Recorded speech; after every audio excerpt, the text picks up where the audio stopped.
He was the star of the team. Live. Oh, welcome into the Recipe Podcast. I didn't even know you. No, he just came in live now, so I'm Okay, yeah. So the audience gets a chance to hear some of the backstory of the soccer players. So Yeah, welcome into the Recipe Podcast, Celebrity Secrets to a Successful Anyway, Life. I am your host, Chef Charles Carroll. What a great day! What a great show we have for you today. This is Gourmet Club Live, part of what we do here at the Recipe Podcast. We are so blessed and happy to be here today with some very, very special guests in-house, which I'm literally so excited. So we're going to get into a bunch of really fun stuff. But before we get started, I want to say a quick hello to Bob. Bob, say hello, our podcast producer. You doing all right over there? I'm doing great. Yeah, everything's good? Bright-eyed and cheery-eyed. Everything's working over there. You got a lot of buttons and, yeah, all good. Mission control is good. Also, we have Venus Flytrap. Say hey, Venus. Hey, what's up? Good morning. Good. And we got Jay, who's our video engineer. Say hey, Jay. Hey, how's it going? Good, man. Everything cool over there? Yeah. Yeah, you good? Well, my monitor's freaking out, but I can get. You can't see your monitor? It shrunk up again. Do you want us to turn this one around, this one over here? No. All right. So Jay's we had a rough morning here so Yeah, far. it's all right. Yeah, it's a little ghost floating around. So listen, before we get started and we bring our guests in, which are super cool, Jay, I want you to help us out with some of our sponsors, if you will, please. We have Dunkin' Coffee, who is Mills Dunkin' will come in and blend any specialty blend teas and coffees for you, whether you are in a hotel or a club or anywhere, any kind of restaurant. Dunkin' Coffee is really great with customer service, and we thank him for supporting the show. Also, we have Aceway Incorporated. Owners Ricardo Acevedo. Aceway will clean your apartment building or your kitchens or restaurants or whatever it is you want clean. They will do it, and they are also super great with customer service, and that's why we love them. Texas Beef Council, we love them because they love chefs, and if you're not eating beef, there's something wrong with you. Escoffier School of Culinary Arts, an amazing online teaching, and if you want to get an education online, they are the school to go to, Escoffier School of Culinary Arts. And also the American Culinary Federation, the ACF, been a member for 30 years. And Bob and I are going to Florida in August to take our show on location at the American Culinary Federation. And so go there. That convention will have probably 2,200 chefs there, and you can see us and maybe even get on the show. So go ahead and text us if you want. And if you're interested in getting on the show, we were happy to have you on. There you have it. Also find us on the Recipe Podcast. You have to subscribe. Okay, so you haven't done that yet. You need to go onto your podcast app and look for the Recipe Podcast Unplugged and also the Recipe Podcast Celebrity Secrets, and download those two shows and put them into your phone. So without further ado, I want to welcome in Chef Luis Roger, and we also have Nacho. That's the Correct, the yeah, right name. that's your affectionately called Nacho. Am I right? Everyone, so if you're from Spain, Yeah. and your name is Ignacio, like in the US, if your name is Robert, they call you Bob. In Spain, if your name is Ignacio, they call you Nacho. So it's- Well, super. And so it's the chef and owner of BCN, which is, if you're not a Houstonian, you should know that it's one of our very top restaurants here in Houston. And that's Christian's phone, one of his three phones there. So Sorry about that. He's so dialed in. He's got three phones. But anyway, so BCN is one of our top restaurants here in Houston. And what's really exciting is that you guys have a brand new restaurant that's opening up very soon called Mad. Is that right, Chef? Yes. Can you get up on that mic a little bit? So we're going to get into a bunch of new stuff. But before we get into the new restaurant, let's how did this all happen? Okay, so you came to Houston. What year, Chef? What year did you come? 2014. 2014, and we had a show a while back, and he had no thoughts of coming to Houston, and Houston probably could have been Mars as far as you were concerned, right? Oh, I mean, yeah, definitely.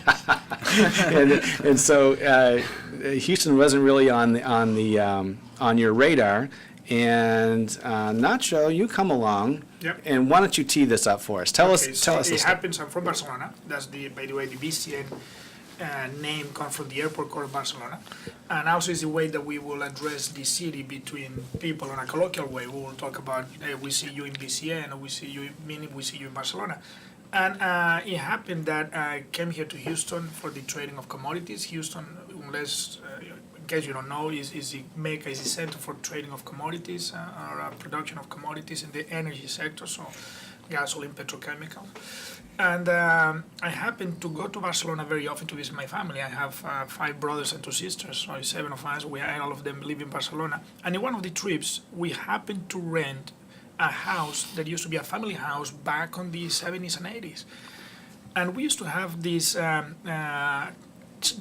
cooker, and this lady, we call it a masovera, which means the lady that takes care of the masía, which is the house in the field, that used to be cooking for us since I was a kid. And one of the things you remember when you grow up, and especially if you're an immigrant, is the recipes when you were a kid. What was cooked at the house, your mother, your grandmother, especially the grandmother recipes. And they told us, look, unfortunately she passed away, but we have a chef. Oh, that's no good, we thought. When you're going for this home cooking experience and they told you have a chef and who, by the way, had experience in El Bulli, oh, that's even worse. I'm sure it's gonna be someone with an attitude. I'm bringing my father-in-law who is very much into home cooking in something what we call comida de puchero, which is that you use the spoon to eat. So a lot of garbanzos, a lot of judías. And we have this guy from El Bulli. He's gonna try to sell us the idea of eating some tuna on small recipes. A little bit of Jell-O. Yeah. And we called him about 2 p.m. From Girona, which is a city about 20 minutes away from where we were meeting in the town. And I say, Luis, hey, this is Nacho. We're arriving in about 15, 20 minutes. And he answers, so what do you mean 15, 20 minutes? We expect you for dinner. I said, damn, we have now this chef with an attitude. That's going to be worst.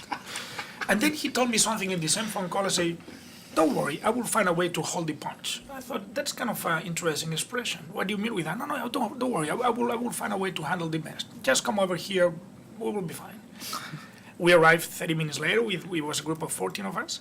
We arrived 30 minutes later. I said, look, I only had a couple of lobsters on the frozen. It was frozen, so it's not fresh, but I think it's okay. And I made a caldereta for you. I made a rice lobster.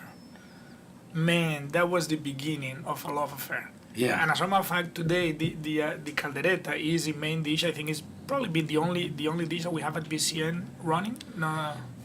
One of those. I mean, we have 3 more. But I mean, And it's funny because I just was called to give a lecture in the U of H. It's funny because the company that I run is about a $10 billion company.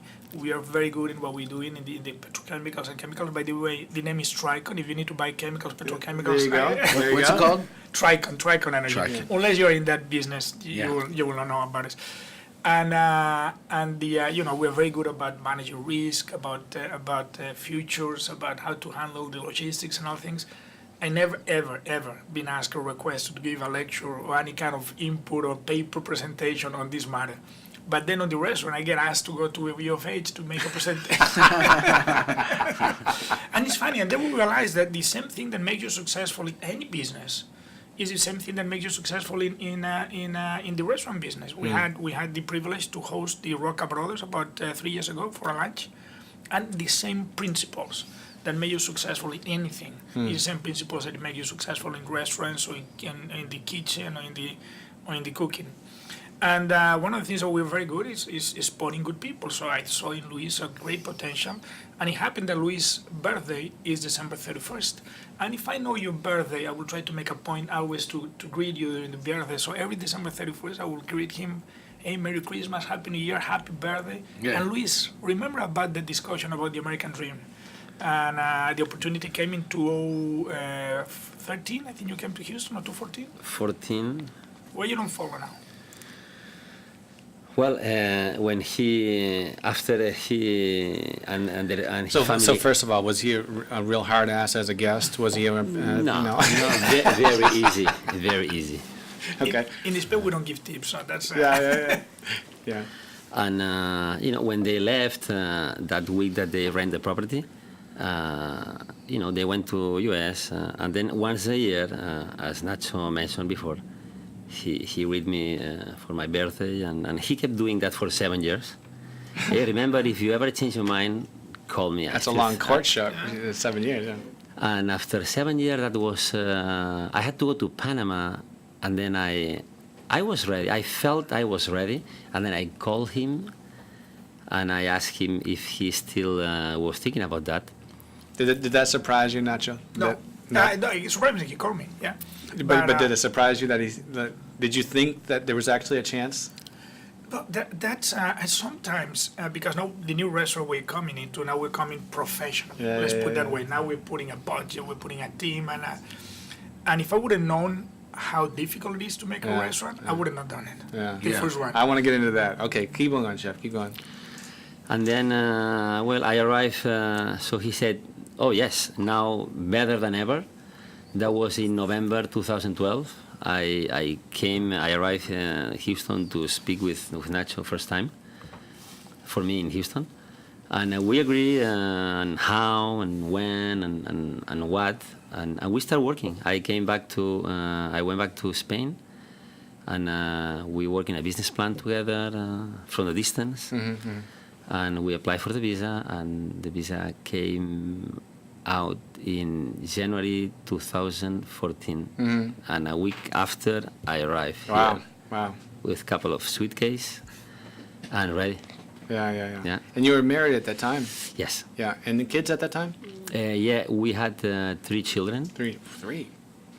Yeah. And so did they all come with you at that time, or just yourself at first? No, I arrived by myself, and then after 4 months, I went back to Spain to pick up my family, wife and 2 children, and then arrived here all together and stay until now, so far. All right. So, Nacho, now the first restaurant, now when you just made an interesting comment, which I really want to dig down into, if you knew how hard it was. I mean, you're a very successful businessman, which I want to get into some of that too, how you got into that, but let's stick on the restaurant for now.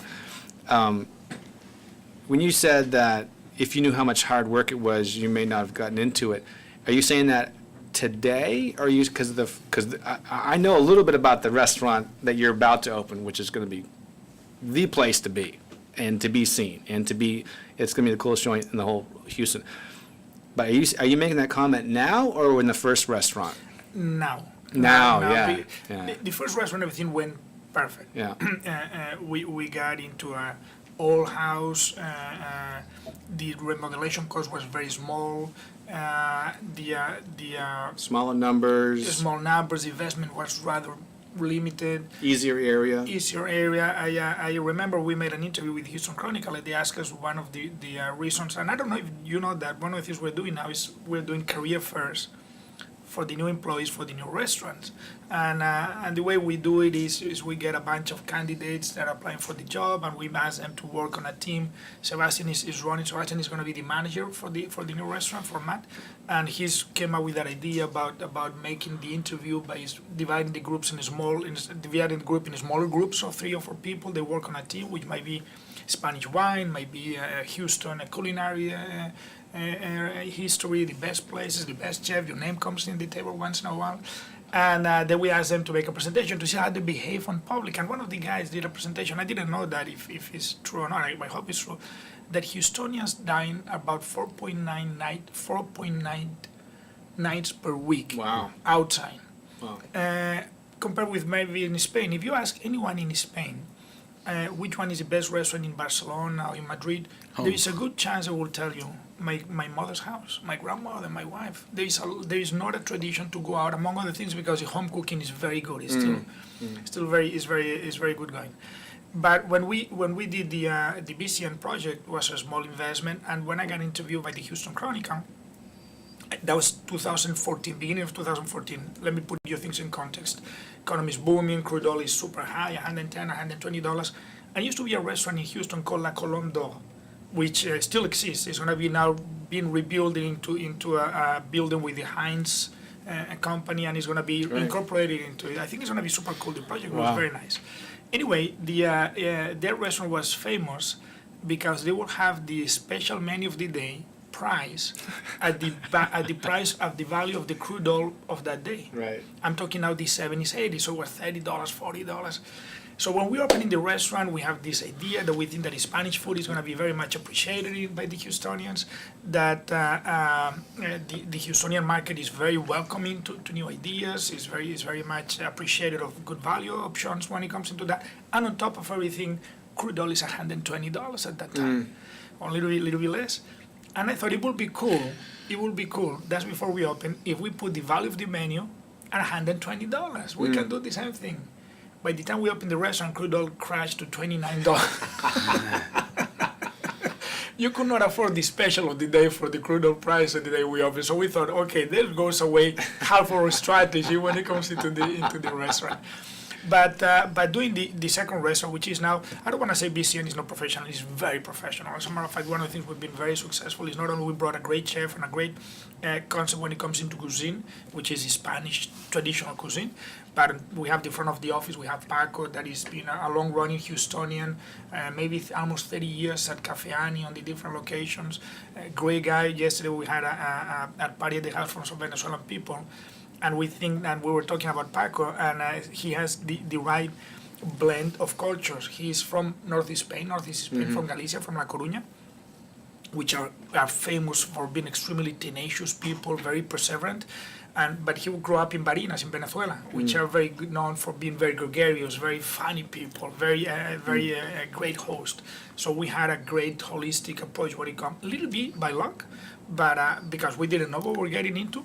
Now we know what we're getting into. Now we need to put a team of people. We need to put, we're going to be hiring 77 employees. We made a major investment. We're doing very long-term contracts with the landlords. Oh man, it's a tough business. Yeah. So, I'm sorry, I gotta stop for a second. You can turn mine down just a touch. Sorry. And then, can you turn 2 off? No, not on the board. Yeah, I get some bad. So, so you are opening this restaurant in the, Christian, do you know where this restaurant's I know going to be? exactly where it is, yeah. Yeah. I know Sebastian too. I was in France with him a couple of years ago on a wine trip. He's good. But yeah, so over by the River Oaks, is that what they call it, River Oaks District? Yes. Yeah, River Oaks District. It's I don't know how those people, a lot of those people are making it over there, but we go to the movies all the time. We had this discussion before, right? Christian, Yeah. do you go to the movie at all? I pick once in a while. I just don't like the parking arrangement there. Oh, we get lucky, but we usually go early. But my wife and I go to the movies as much as we can, which is not a lot. But we're not real. There's a couple of restaurants there, you know. I don't want to eat burgers. I'm gonna get heavy, and then there's another Italian joint in there, which is pretty good. But I'm so excited about you guys going in there because that's a really cool area in a hot spot. So, and by the way, Chef, you showed me some pictures of some design. That was 5 months ago, right? When you were here last, Yes. yeah. And this design of this place is off the charts, right? It's off the charts. So talk about that, Chef, a little bit, because I don't know, Christian. I don't know. Christian is hot on all trends in Houston and everything, not only in Houston but around the world. But I mean, this is a place that people are just going to want to go to just to walk in. It's going to be an experience, right? I had heard a rumor that the folks that designed Amazonica in Madrid were attached to it. So when I was in Madrid in August, I was like, let me go up I love the neighborhood where that is, by the way. And I walked that neighborhood with my wife, and we walked past Amazonica, and I looked at it, I was like, damn, I was like, this is a cool restaurant. And they had the weather was perfect. They had the doors open. It was like a cool day in August. Madrid's usually boiling. The other days were super hot, but it was like breezy. And they had that restaurant. We walked by it. I said, man, if they come close to this look, this restaurant's going to be, you're not going to be able to get in, really. Chef, talk about that a little bit, about the interior. Well, I mean, now I was speaking with Nacho just a while ago that we now see what we have seen in the papers. In the design, in terms of design. Isn't it exciting as hell, huh? Super. Right? Just every time one piece of equipment comes in, you get a little more excited, right? Yeah. Go ahead. And, you know, pretty much every day you can see, wow, and now this, and then you download all the drawings of the design, the renders, and you are matching all the every single corner with the design. Impressive. So, as a chef, seeing this all to come, how many seats are they going to have in the? Describe the restaurant a little bit for our listeners. So, describe. By the way, the wine is fantastic, right? Yeah. What are we drinking, Christian? This is Pinea. Okay, tell the audience It's Pinea. It's the flagship wine for Grupo Pinea from Ribera del Duero. It's Spain, about 2.5 hours northwest, but mostly north of Madrid. And I mean, 100% Tempranillo. Great label, great wine, man. Yeah. It's fantastic Take a flavor. feel on that bottle. Yeah, it's Come on, baby. yeah, that's gorgeous. Yeah, and it's we have a really great winemaker who actually started a brand that I used to love called Mauro. Oh. You know the wine's Mauro? Yeah. So Isaac Fernandez, who is like the nephew of the guy Mariano Garcia who used to make Vega Sicilia, and so he's got a really good lineage and he knows how to make great wine. And we're lucky to have him because this is all old vine material. A lot of this stuff got sold to a lot of the big firms that bought old vine fruit for their special bottlings like Emilio Mora, but whatever, it's a Spanish product. And the vest that you're wearing is Ipinea as well? Yeah, it's Pinea. Wait, so I'm wait a Team minute. Pinea. So wait a minute. You keep saying we, and you got the vest on. So tell, are you? I didn't know this. Are you dialed in on this thing? Yeah. Are you a partner, or what are you? Yeah, I'm like an operating. Are you the guy that plants the seeds in the ground, or I'm the guy that kind of gets the word out in this part of the Oh, country. gotcha. All Yeah, right. to push the brand and I have a vested interest in it. So. Oh, well, No shit. wonder we're drinking wine Nah, at yeah, I was 10:30 in gonna the say.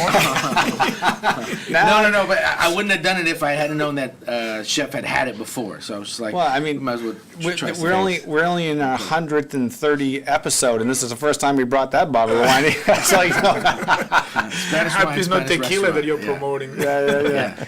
All right, so Chef, so tell me about, tell the listeners, give them a feel for what they can expect. I mean, the space is going to be amazing. So talk about that. How many seats and how are you running? What kind of food? Talking about total 140 average. We have a big bar, and then an open kitchen, kind of sushi station. It's gonna be the rice station. We're gonna make a lot of open fire, and cook all the meats and fish and rices. So open fire, so like wood ovens. We're gonna have a wood oven, and also we're gonna. So you've been educated, Nacho, on special hoods for wood ovens. Oh, You've been. yeah. Financially educated. Very quickly. All right, go ahead, keep on going, Chef. Sorry about that, Shadi. No, at all. So we're gonna have a wooden oven, Yeah. which is a Josper, which is a brand that we already have at BCN, that comes from Spain. And Nacho later on will explain the story about the. Very funny. Right. And then we're gonna have a Basque grill, which is a grill very typical in the north of Spain, San Sebastian and that region. And then we're gonna just open fire and cook rice on top of the fire. I mean, it will be very interesting to see, as a show. Okay. So Jay, I think we have a couple pictures, right? And we can pull those up while we. So Nacho, tell us. There's a good picture there. Is that the opening of BCN? That's right before the opening of the vision, and the thing we have on the right, by the way, it's in Spain, we celebrate more the saint than the birthday. So especially in Barcelona, not more, but we celebrate a lot the saint days. So for example, my name is Ignacio, and it's July 31st. We just had a very famous, important saint, which is the one that we say is on the right, is Saint Jordi, Saint George. It was 4 days ago. And that is Saint George, the one on the right is a Saint Michael. And usually Saint Michael is one of the archangels because he has wings. So anytime you have someone with wings killing a dragon, it tends to be a representation of Saint Michael.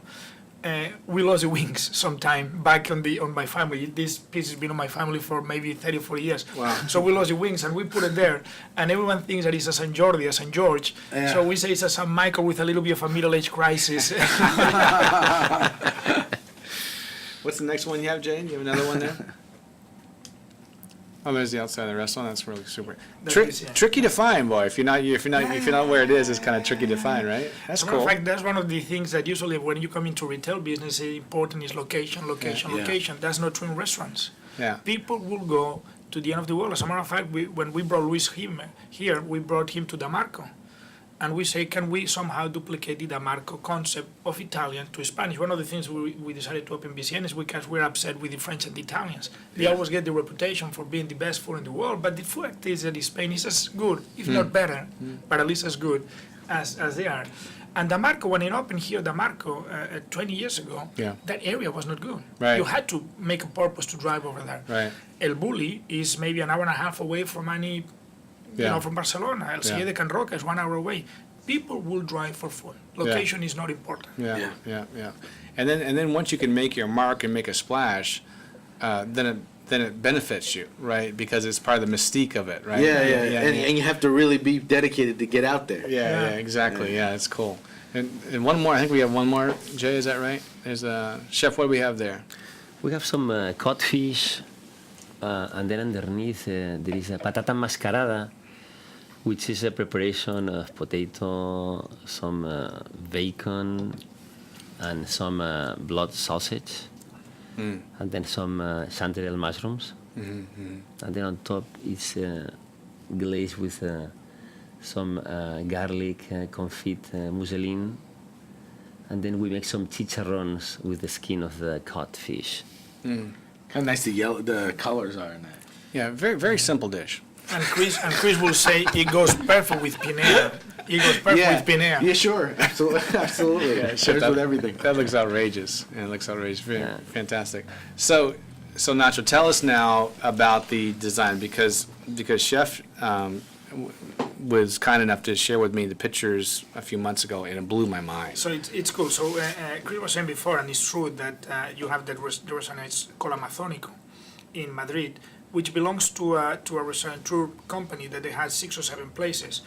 And the one that are most known in Madrid is called Ten con Ten. Madrid is known, every region in Spain is known for different things. One thing that Madrid is notoriously known is for the nightlife. They really know how to have fun. They really have fantastic nightlife, and they go into the late into the night.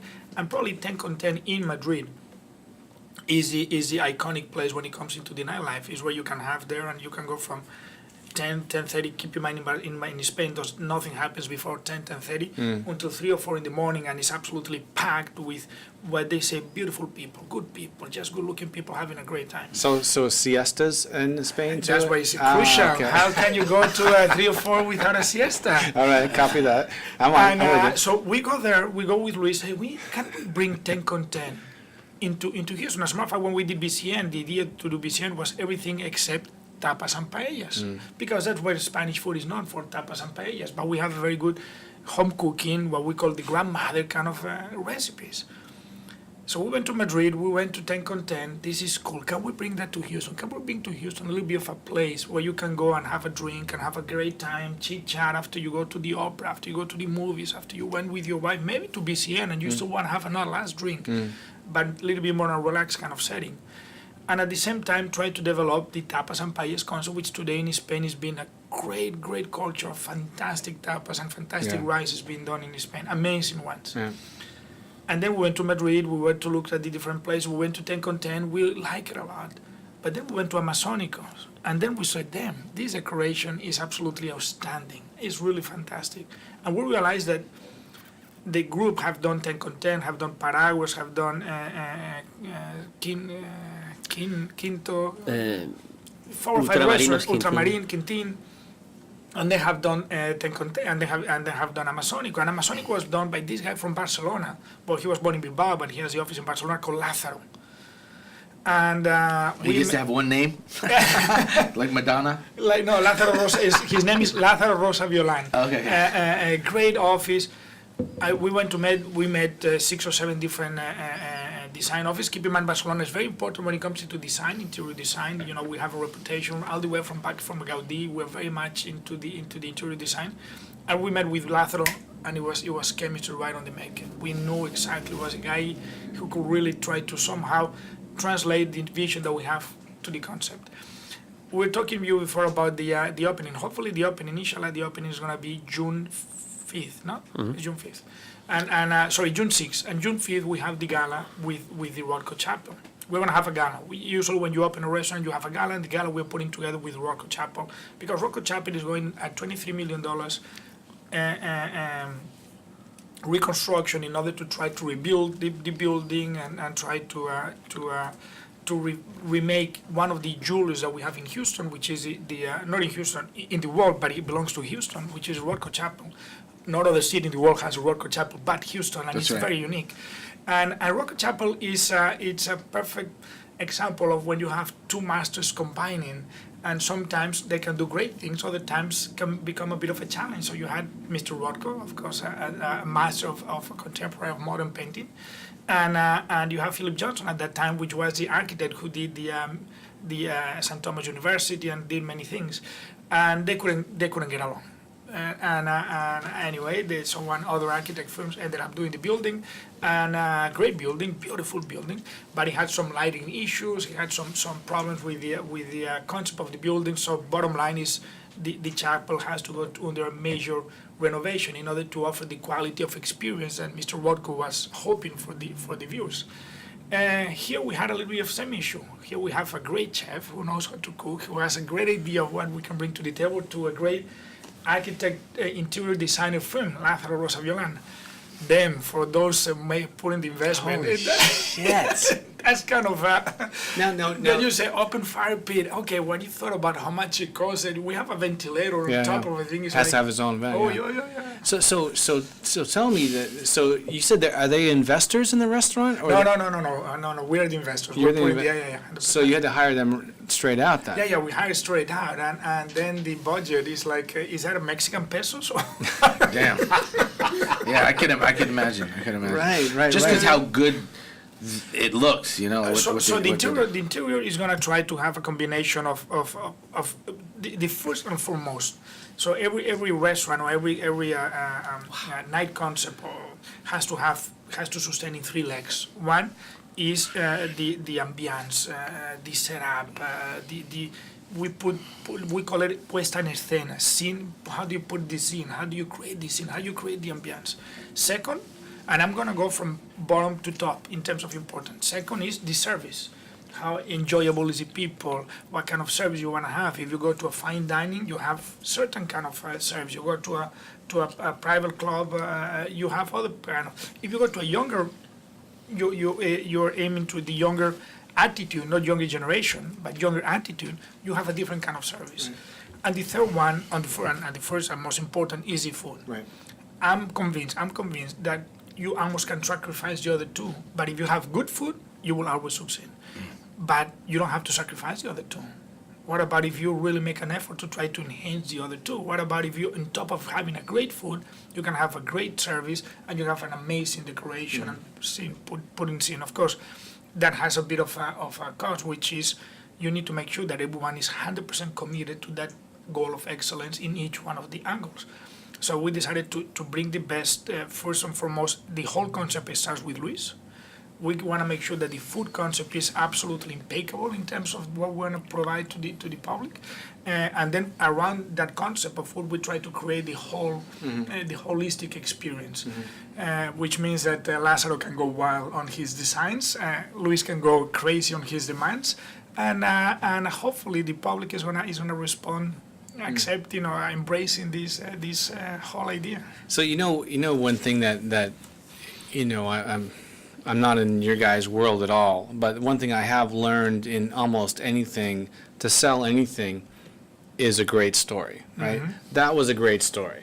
Yeah. And I only hope that that Houston and the customers understand that story. So you need to get that story out, because otherwise they'll come in and say, "Oh, well, this is really cool, and let's sit down and get something to eat." But they need to understand that story all the way. And so I don't. Have you thought about how you're going to get that story out, or any marketing plans on how to get that story? Because it's such an amazing story, and it's painstaking, and it's terribly expensive, and it's every single detail is thought about. So how are you getting that story out? I guess today maybe. I don't Yeah, know. but for sure. Thank you for inviting. No, we're gonna Yeah. help. We're gonna help you Yeah, with that. yeah. We're gonna help, because we're gonna put this on YouTube. So if you're listening to this, by the way, on audio, or I've already told you guys, if you're not download this podcast by now, or subscribers, we're really pissed at you.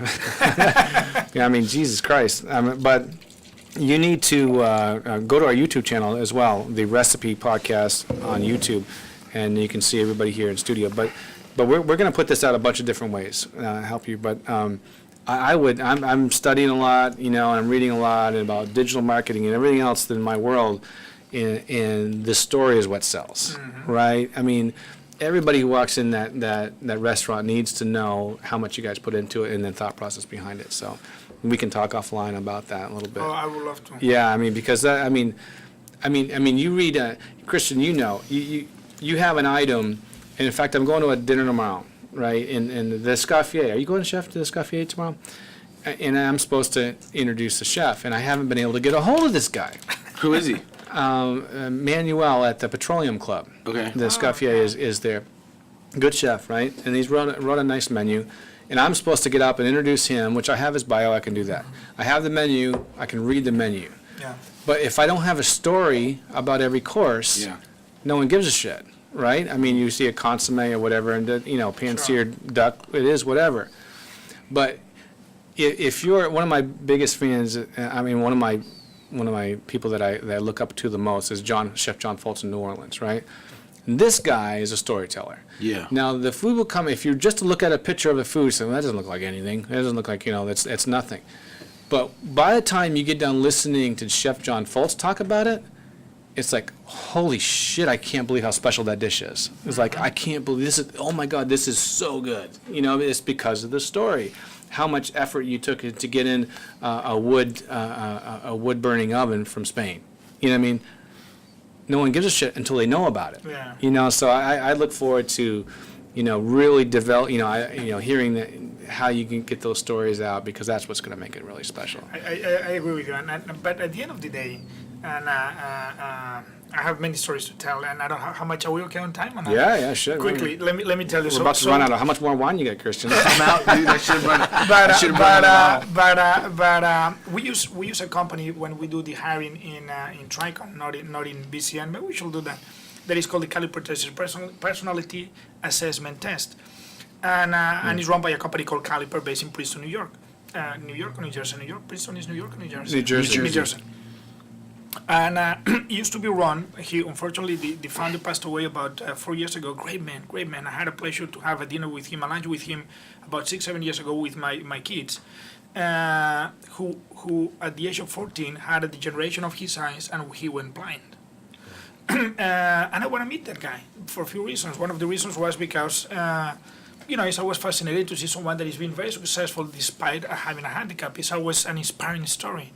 The second thing is because we spent a fortune on that Program. on that program, and you understand how did they do the questions that they do in order to choose the right to analyze the right character of the person. And the third thing is because he just got married for the fourth time, and I say, how do you make those things fit?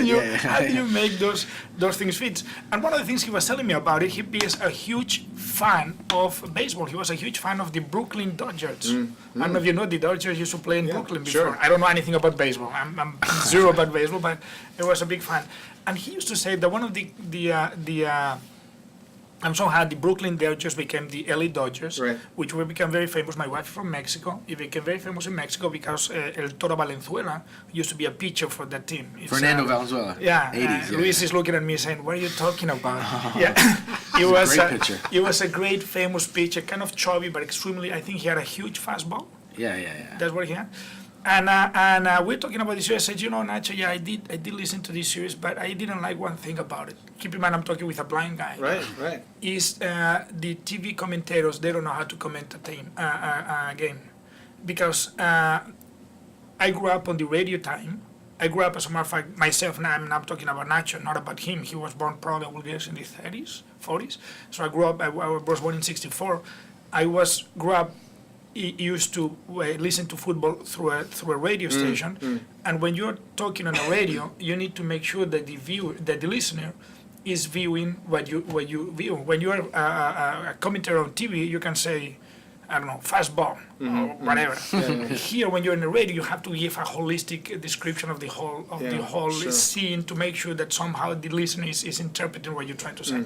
I'm saying this whole story because you were mentioning at the beginning, Chef, the history behind. And I'm sitting here in this studio where you have a bunch of pictures and a bunch of propaganda. And there is a picture on the right side of an activity that happened in 2011 when the chef took 11 celebrities to Afghanistan in order to help the troops at that time fighting in Afghanistan, and he did that by serving Cajun food, and which is another thing we need to get one day. I would love to hear about that.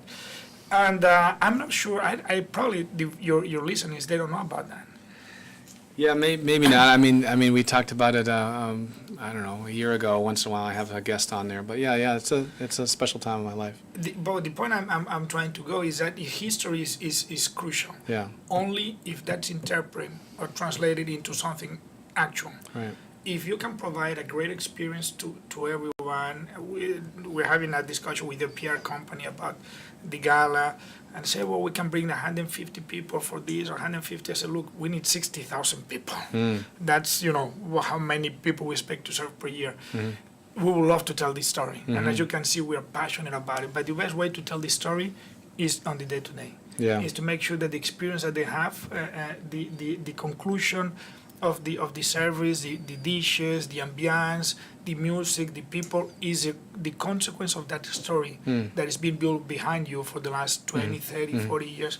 In your case, when it comes, I'm surprised. One of the things that I really love about this industry is the Camaraderie, yeah. between the chefs. Yeah.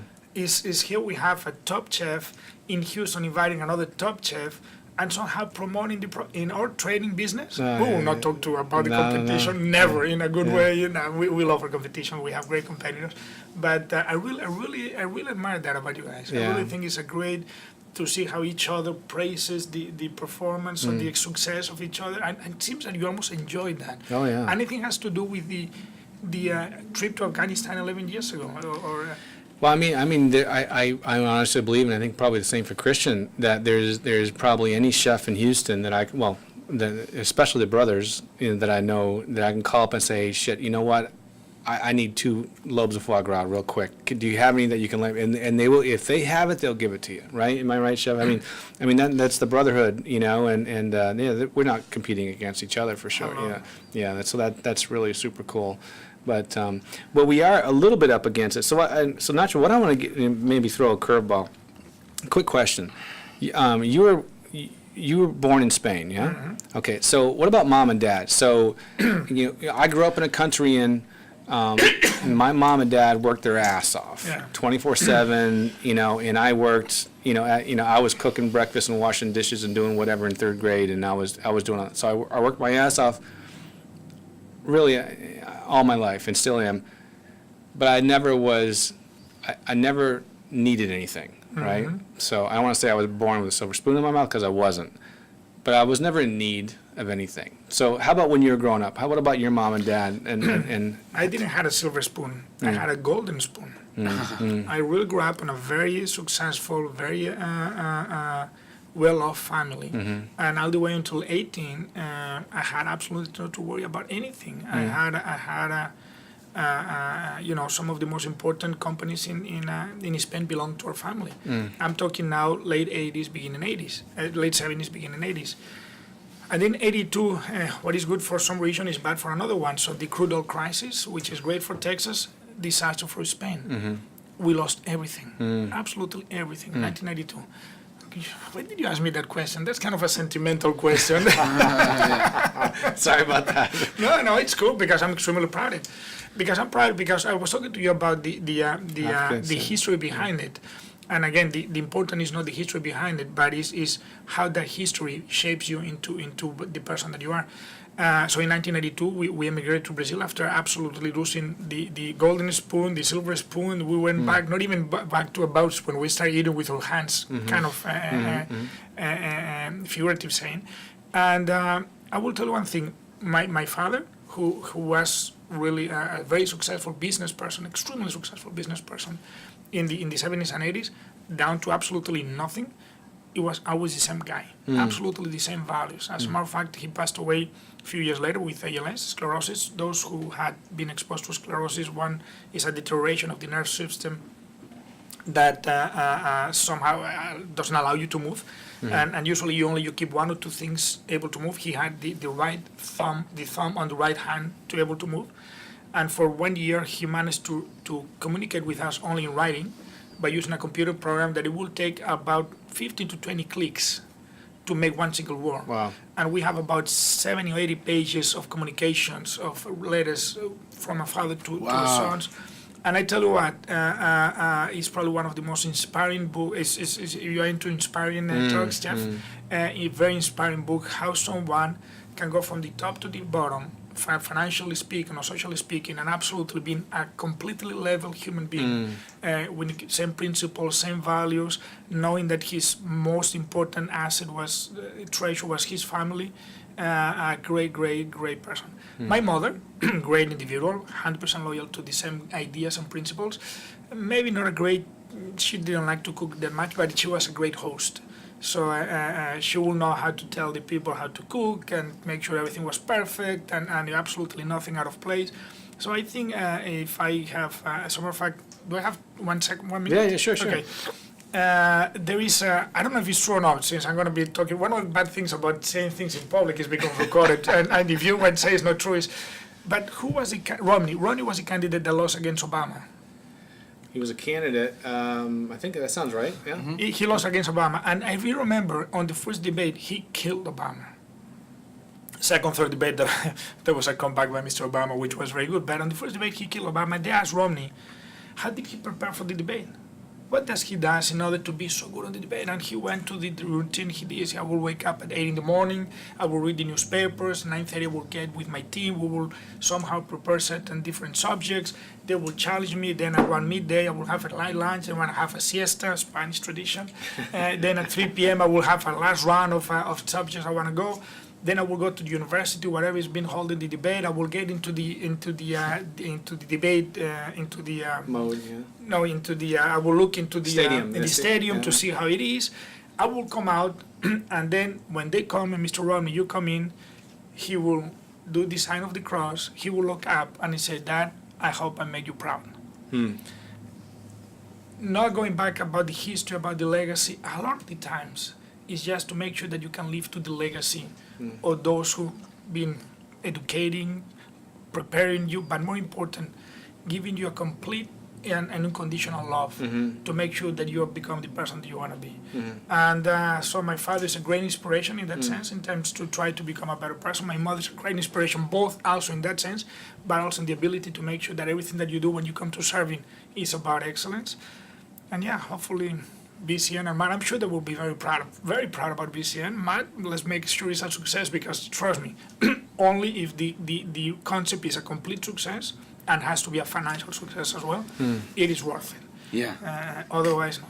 'Cause But anyway, I it's a lot talk of too much. No, it's awesome. That's what happened by you asking me those sentimental questions. Oh man, That's fantastic. That was super. That was really inspirational. So you're now very successful, and I think I read or you said that you have companies in 23 Yeah, locations or something. Okay, so all in the United States or parts of the world? All over the world, Okay, all right. So 23, 24, 24, yeah, I keep 24 going, yeah. companies. Okay, so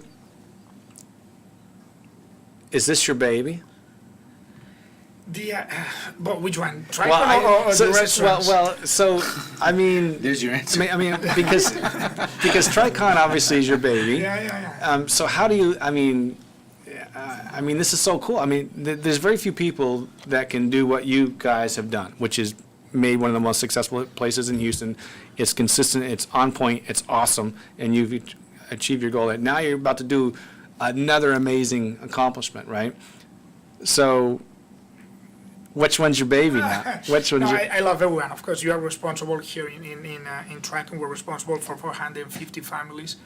In BCN and MAT, we're going to be responsible for maybe 110 families. We also have a shipping company. We have a specialty distribution company of chemicals. So each one of them, you love it dearly. Yeah, Tricon is if I need to choose one, is Tricon, because it's the most important one. That's where we started. But, in BCN, we achieve a lot of things. It's a very successful business. We make good money, which is one of the ways to measure success, definitely one of the ways to measure success. But being an Hispanic is a great way to carry the cultural flag into Houston. All of them are my baby. If you ask my wife, she says she has too many babies. And I have grandsons now. Those are my babies. One born, another one on the way. So those are big babies, and 4 kids as well. So. Well, cool, man. I mean, we could go on for another hour. Yeah. Christian, you have anything you want to? No, it's just awesome to get out in front of this and be able to sit with you twice now, because that's my favorite restaurant. I said it anytime chef asks me, he's like, Christian, give me the update. What's the 3? BCN's always number 1 for me. Yeah. And it's been like that for all 5 years. So my last 3 anniversaries, I've had dinner there, and I will say, I didn't say I was coming. Every single time, chef comes out to the table, and that's something you don't see in a lot of restaurants. Yeah. Every single time, at some point of the meal, chef came out to check on the table, and I was like, that's rare. Yeah. You don't see that. Yeah. And next time we'll have Pinea for you. So you can come not once a year for celebrations, once a month. I would, and the guys that work with Pinea think the restaurant is out of this world. I mean, it brought the whole level of restaurants in Houston up. Yeah. Period. Yeah. That's a fact. Yeah. And everybody's DeMarco and Tony's, and those are great restaurants and stuff. But I always thought to myself, I was like, why is there not a great Spanish restaurant in Houston? It really, it deserved a great, because Spanish cuisine's that important. Everybody's like, oh, this is the best French cheese. Only the French can make a cheese like this. Or it'll be the Italians say this. Oh, we're the only ones that make a wine, put this much work into a dry cheese or something like that. And I remember saying, name the cheese from Italy or France, and I'll name the one from Spain that's made exactly the same way, but actually tastes better. And that's how I feel about Spain. It's the secret. It's the X factor. Even the wine is interesting and singular. So. And the thing is, just because one of the things that we have Costa Brava, who's doing a great job. Those 2 ladies are doing an amazing job. We have Ibiza, who I think just shut it down. Ibiza. I heard that. Oh, I didn't know that. I heard that they're about to. I don't know if they shut down yet. I hope they do, because one of the things that when Yeah, we think I heard about that. Japanese food and you think it's sushi, and I was just in Japan, you know what I had? That was a cool thing. So I'm getting into I was in Tokyo 2 weeks ago with my wife. We go to a restaurant. I was being hosted by a Japanese company. I look at the fridge, and they had this big, long, maybe about 60 centimeters. How long is that in American? Almost 2 foot, yeah. 2 foot piece of meat, not too skinny, not too thick, holding in the fridge. I say, are those cow tongues? They say, yes. Are you okay? Do you have an issue? I guess not. Man, that was an amazing. So one of the things that you have in Japanese cuisine, one thing is about sushi. They have so many other things about just not only sushi. Same thing with Spain. We have a few restaurants here, some of them doing a great job. Costa Brava, hey ladies, you do a great job. But it's more than just tapas and paellas. It's more, so we have such a big rainbow of optionality when it comes to Spanish food. So hopefully through BCN, through MAD, through Costa Brava, through Ibiza, we can I don't want to say educate because it sounds a little bit like snobbish, but take advantage of the Houston ability or desire to try to experiment different things and provide something that is going to be good for every parent. Well, we sure are excited about the place opening up and can't wait. So June 2nd, I think is what they said. Chef, what any lasting thoughts that you want to share with our crowd and our listeners, and anything else you want to add to this? Just tell everybody that please be patient. Yeah. We are more than anyone excited to open the place, and hopefully we'll share with everybody what we have done in what we have been working on for the last 2 years. And just so the listeners know, you just don't open up a restaurant like this. And I was very honored that I was included in the tasting the other day, and man, the food was smoking, and it was it was so exciting. And everything about it, I study everything. The detail, the menu, how the waiters are acting, how the drinks look, and I mean everything. And so I hope, and that's why storytelling is important to me, and that the customers in Houston understands how much blood, sweat, and equity, hard work goes into this. There's nothing that happens in that restaurant that hasn't been thought about. I mean, it doesn't happen by accident. So I sure do appreciate you guys coming in, and we're so excited about the new place opening up, and it's called MAD, and it will be in the River Oaks district, right around the IPIC Theater and that whole shopping area over there, which is super cool. So Nacho and Chef Luis, thank you so much for coming in. And we'll do it. Privilege. We'll do it again. I would love to. Yeah, we'll do it again, and once you get open and get settled and get taken care of, and we wish you the best of luck. And Bobbitt and Jay, thank you for all taking care of us. I want to give a big shout out again to our sponsors: Dunkin' Coffee, Aceway Incorporated, Texas Beef Council, Escoffier School of Culinary Arts, and the American Culinary Federation. I appreciate you guys trusting us with doing this show and helping us getting out to. We've been iTunes top 50 on several occasions. And again, guys, go subscribe, right? And make sure you subscribe to the channel so that the shows will download automatically into your phone. And that's the Recipe Podcast Unplugged, and that's the Recipe Celebrity Secrets to a Successful Life. So that's it on our end. Thank you, guys. Venus, thank you for coming in. Bob, again, thank you. And remember, listeners, you're special, you're great. Make an impact on someone's life today. See you next time. Thank you.